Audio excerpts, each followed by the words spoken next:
Hello guys, যে হারে প্রচণ্ড পরিমাণে ঝড় আর বৃষ্টি হচ্ছিল আর বাজ পড়ছিল, আমাদের এখানে বাজ পড়ছে। চলো তোমাদেরকে দেখাই। দেখো, মনে আছে বাঁশটার উপরে পড়েছে, এখানে অব্দি ঠিক রয়ে এসছে।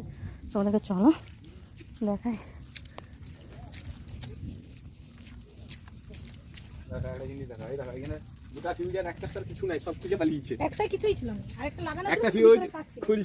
তার পুড়ে গেছে আর এটা তো নাই, পুরো একবারে হাফিস পুরোটাই সেটটাই।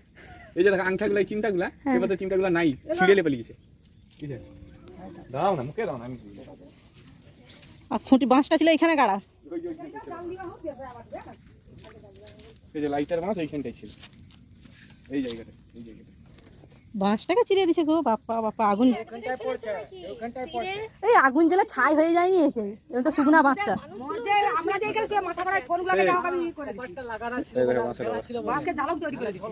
কত বড় লাইটটা নষ্ট, যা তার তার নাই, পুড়েইছে। তারটাও কি অবস্থা। এই এতটা তার আছে, সেই মাথার তার, এই এতটা তার আছে। হাত দাওনি তুমি। এই এতটা তার পুরো ফেটে ফেটে গেছে। দেখেন মিটারের তার যেরকম ফেটে গেছিল সেরকম ফাটি দিয়েছে। মিটারের তারটি যেরকম এই দেখো টুকরা পড়ছে, তারে ছিঁড়ে ফেলাইছে। কি আরে চড়কাটা পড়ছে পাপা, যা জোর চড়কা পড়ছে। তাতে আরো সময় এই যে টুকরা, মা ওদিকে কি করছে? গন্ধ উঠছে না। প্রচন্ড পরিমাণে গ্যাসটা আছে। কি রে, ভালো আছো? হ্যাঁ, যে চড়কা পড়লো বাপা। তুমি কি ফিউজ খুঁজাটা ঠিক রেজা পড়ছে? ফিউজ পাপিও খুঁজে পাইনি, কোথায় করছে। কি অবস্থা, এই যে চড়কা, মানে বৃষ্টি হয়ে শুরু হলে, এই বৃষ্টির সময় চড়কা পড়ার সময় ঘর থেকে কোথাও বেরোনো যাবে না, জাস্ট ঘরে থাকতে হবে সবসময়। হ্যাঁ,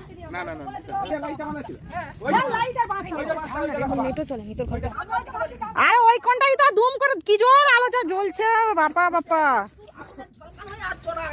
সবাই দেখে জাস্ট একদম অবাক এই অবস্থা। তোমরা কারা কারা এরকম দেখেছো অবশ্যই কমেন্ট করে জানিও।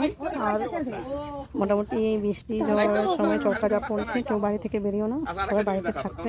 চলো ভিডিওটা এখানে অবধি।